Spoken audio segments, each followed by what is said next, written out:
Squid games जो Netflix की series है, इसकी ये डार्क रियलिटी जानने के बाद आपके पैरों तले जमीन खिसकने वाली है। जो चीजें हम बचपन में खूब यूज करते थे ये अब बंद क्यों हो गए? काफी इंटरेस्टिंग रीजन है। ये ऐसी कौन सी मकड़ी है जो हमारी जान बचाने के लिए जी जान से मेहनत करती है? क्यों अमेज़न कंपनी के असली मालिक को ही पता नहीं है कि पूरी अमेज़न कंपनी ही उसकी है? ऐसा क्या चल रहा है? तो इस वीडियो को एंड तक देखना और अभी तक चैनल को सब्सक्राइब नहीं किया तो चैनल को सब्सक्राइब करके उस बगल वाले बेल आइकन को जरूर दबा देना। नंबर 15, इस वीडियो को देखो। इसमें एंट्स और ह्यूमंस को एक सिमिलर टाइप की प्रॉब्लम का सोल्यूशन निकालने के लिए कहा था, पर इसमें इंसानों को कम्युनिकेशन करने से मना कर दिया ताकि वो एंट्स के लेवल तक आ सके। और उसके बाद देखा गया कि कौन जल्दी से इसे सॉल्व कर सकता है, और आंसर है एंट्स। एंट्स ने इसे जल्दी सॉल्व कर दिया, लेकिन ये यही खत्म नहीं होता। जब ये वीडियो पब्लिश किया गया तो कई एक्सपर्ट्स का कहना था कि जो चींटियां होती हैं वो केमिकली बात करते हैं, यानी जिस तरीके से ह्यूमंस का कम्युनिकेशन स्टॉप किया गया था वैसे ही चींटियों का कम्युनिकेशन स्टॉप नहीं हुआ, जिस वजह से ये एक्चुअली ह्यूमंस के लिए चीटिंग है। नंबर 14, जेफ बेजोस के जो बायोलॉजिकल पिता है उन्हें पता ही नहीं था कि उनका बेटा इतना ज्यादा अमीर है। दरअसल वो काफी छोटी उम्र में अपनी फैमिली को अबैंडन करके चले गए थे और फिर कभी नहीं मिले, इसलिए उन्हें 2012 तक पता ही नहीं चला कि उनका बेटा दुनिया के सबसे अमीर आदमियों में से एक है और इतना ज्यादा सक्सेसफुल है कि दुनिया में हर कोई उनका नाम जानता है। 2012 में एक न्यूज रिपोर्टर ने उनके बायोलॉजिकल फादर को एक्चुअली में ट्रैक डाउन करके उन्हें बताया, तब जाकर उन्हें विश्वास हुआ कि जेफ बेजोस ही उनका बेटा है। नंबर 13, ये घंटे लगभग पिछले 200 साल से बज रही है। एग्जैक्ट डेट बताएं तो 177 ईयर से ये बचती आ रही है और इसके पास एक वर्ल्ड रिकॉर्ड भी है दुनिया के सबसे ज्यादा कमाल की बैटरी होने का। दरअसल ये ऑक्सफोर्ड में है और एक एक्सपेरिमेंट बेल थी जो कि एक नए तरीके के सिस्टम से बनाई गई थी और तब से लेकर अब तक ये बचती आ रही है। वैसे तो इसे अब सुना नहीं जा सकता क्योंकि ये 2 लेयर हार्ड ग्लास के पीछे है और अगर इन ग्लास को खोलने की कोशिश की जाए तो शायद ये बेल बंद हो जाए और इसी वजह से इसे सुन नहीं सकते, पर ये साइंटिस्ट के हिसाब से अभी भी बच रही है। नंबर 12, चांद पर सबसे पहला कदम किसने रखा था? ये सवाल बहुत ज्यादा पॉपुलर है और इसका सबको आंसर पता भी है, नील आर्मस्ट्रांग। लेकिन क्या कभी आपने सोचा है कि उन्होंने पहला कदम तो रखा था, लेकिन पहला कदम कौन सा रखा, लेफ्ट या राइट? तो इसका जवाब है लेफ्ट, यानी कि चांद पर जो सबसे पहले पैरों का फुटप्रिंट है वो लेफ्ट पैर के फुटप्रिंट है। नंबर 11, ये एक 400 किलो के आदमी का एक्सरे है। आप देख सकते हो कि इसके बोन पर कितना ज्यादा फोर्स आ रहा होगा। हर मोटा आदमी इतना मोटा नहीं होता, लेकिन उसके वजन के हिसाब से हड्डियों पर ये बहुत ज्यादा प्रेशर आता है और अगर ज्यादा टाइम तक आप वेट लॉस ना करो तो पतले होने के बाद भी आपके घुटने और कुछ बोन के जॉइंट्स को नुकसान ये कर देगा। नंबर 10, मार्केट में आर्टिफिशियल डायमंड्स आराम से मिल जाते हैं, लेकिन एक असली डायमंड को बनाने में एक्चुअली में कितना टाइम लगता है? जो प्योर डायमंड होता है, यानी कि एकदम नेचुरली बना हुआ सबसे प्योर डायमंड, उसे 1 से 3 बिलियन साल का टाइम लगता है, तब जाके वो एक रियल डायमंड बनता है और वैसे ही डायमंड्स की कीमत लाखों करोड़ों में होती है।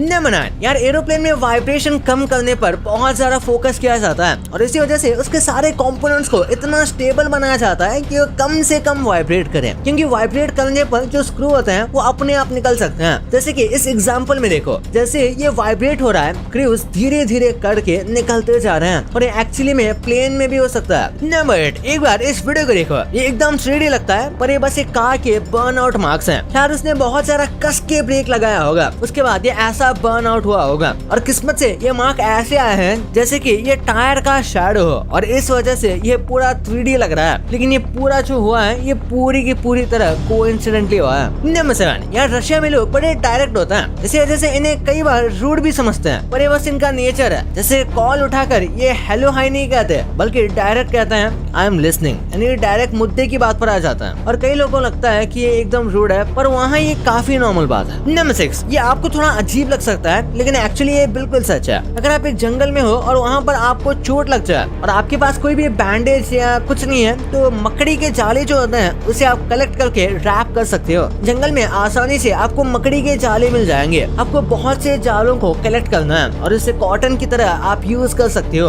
अपने घाव को क्लोज करने में। हाँ, एक बात है, हमें ये देखना पड़ता है कि मकड़ी जहरीली ना हो, वरना वो आपको काट लेगी और लेने के देने पड़ जाएंगे। नंबर 5, कर्नाटक में रहने वाली एक लड़की ने 7 बार शादी करके 6 बार डिवोर्स किया ताकि वो 6 अलग अलग पति से एलिमनी हासिल कर सके। एलिमनी मतलब जब हस्बैंड को पैसे देने पड़ते हैं वाइफ को डिवोर्स लेते टाइम और मस्त आराम की जिंदगी बताया, जो कि शायद वो अब कर रही है क्योंकि इसके खिलाफ कोई एक्शन नहीं लिया जा सकता। वैसे एलिमनी जरूरी भी है क्योंकि उसके बिना मैरिज विक्टिम्स को काफी दिक्कत होगी, पर इसके लिए और बेटर लॉज बनानी चाहिए एक्चुअली। नंबर 4, यहाँ धीरे धीरे एआई सच में हमारे एक्सपेक्टेशन से बेटर परफॉर्म कर रही है। जैसे कि आपको पता होगा सेलिब्रिटीज के कई सारे वीडियोस होते हैं जिसमें वो कुछ बोल रहे होते हैं, वो कैमरे में रिकॉर्ड नहीं होता क्योंकि वो काफी दूर होता है या फिर उनके पास माइक नहीं होता, पर इन्हीं सबको एआई आसानी से ट्रैक कर सकता है। ये देखो कैसे लिप्स और एक्सप्रेशन को रीड करके एआई ने एक्यूरेटली प्रेडिक्ट किया है कि वो क्या बोल रहे होंगे, जो कि काफी सेंस भी बना रहा है एक्चुअली, जो कि सच में रेवोल्यूशनरी टेक्नोलॉजी है। नंबर 3, एक बार ये फोटो देखो, इसमें दिखाया जा रहा है कि कैसे ओवर द टाइम चिकन की साइज कितनी ज्यादा बढ़ गई है। ये देखकर थोड़ा तो कंसर्निंग फील होता है कि इस चिकन को इतना बड़ा बनाने के लिए जेनेटिकली कितना चेंज किया गया होगा। यहाँ तक कि फोर्स फीडिंग और इंजेक्शन भी दिए गए होंगे स्टेरॉइड्स जैसे, ताकि चिकन का साइज बड़ा हो और इसे काफी प्रॉफिट बना सके। पर ये कहीं ना कहीं हमारे हेल्थ को नुकसान करता ही होगा और इसी वजह से आजकल लोग ये भी कह रहे हैं कि नॉन वेज अनहेल्दी होता जा रहा है। नंबर 2, बचपन से अब तक बहुत कुछ बदल चुका है, कुछ पॉजिटिव तो कुछ नेगेटिव, लेकिन सबसे बड़ा नेगेटिव ये है कि चाइल्डहुड की बहुत सी चीजें अब डिसकंटिन्यू हो चुकी हैं। जैसे ये बाइट स्नैक, जो कि शायद ही हमें दोबारा कभी इंडियन मार्केट्स में देखने को मिले। वैसे अगर आप ये बाइट्स के फैन हैं तो शायद आपको हिप्पो भी याद ही होगा, और अगर आपको बाइट्स और हिप्पो याद है तो आप पार्ले किस्मी को भी नहीं भूले होंगे। वैसे तो अब ये डिसकंटिन्यू नहीं हुआ, लेकिन बढ़ते हुए कंपटीशन की वजह से आने वाले समय में ये गिरती हुई सेल्स की वजह से डिसकंटिन्यू हो सकता है। वैसे दोस्तों, क्या आपने बचपन में रेशन की दुकान पर स्कूल जाते समय लॉटरी स्क्रैच की थी? बचपन में हमें लगभग हर दुकान पर इस तरह की लॉटरीज नजर आती थी जो कि 1 रुपए के प्राइस पॉइंट पर मौजूद होती थी और उसमें से 100 रुपए तक के निकलने की संभावना रहती थी। आज के टाइम पर लॉटरीज लगभग डिसकंटिन्यू हो चुके हैं। आज के बच्चों का बचपन हमारी तरह कूल नहीं है। नंबर 1, कई वेब सीरीज और मूवी शोज ऐसे हैं जो कि पूरी तरह से रियलिटी पर बेस्ड होते हैं या फिर इंस्पायर्ड होते हैं। जैसे स्क्विड गेम्स, जो कि साउथ कोरिया में 1986 में हुए एक इंसिडेंट पर बेस्ड था, जहां एक आइलैंड पर कई लोगों को हॉस्टेज बनाकर ले जाया गया था। जब इन्वेस्टिगेशन हुई तो ये बहुत ही इंटरेस्टिंग पॉइंट पता चला कि उन सभी लोगों की लाइफ में फाइनेंसेस के साथ दिक्कत चल रही थी और इसलिए वो सभी एक पॉइंट से गायब हो गए थे। पर उसके बाद उनके साथ क्या हुआ ये आज तक पता नहीं चल पाया है और अब तो शायद पता चले भी ना। स्क्विड गेम की तरह और भी कई मूवीज रियलिटी पर बेस्ड हैं, जैसे मनी हाइस्ट। मनी हाइस्ट को वैसे तो नेटफ्लिक्स ने पूरी तरह से फिक्शनल माना है, लेकिन कई एक्सपर्ट्स का ये मानना था कि मूवी की inspiration Moscow theatre hostage crisis से ली गई है। इसी तरह से अक्सर ये कहा जाता है कि ब्रेकिंग बैड शो भी फिक्शनल है, लेकिन शो की स्टोरी लाइन भले ही फिक्शनल हो, इसकी इंस्पिरेशन को बड़े डीपली ढंग से रियलिटी से उठाया गया है और इसके लिए मेकर्स ने कई घंटे मिड लाइफ क्राइसिस से जूझ रहे लोगों से कन्वर्सेशन भी की थी, चैन को लिए मैन को लिए। वैसे तो इसमें मैजिक और सुपर नेचुरल पावर्स जैसे कई एंगल्स हैं, लेकिन ये मूवी सचिन तेंदुलकर की लाइफ से काफी सिमिलर थी। अजय देवगन की रेड भी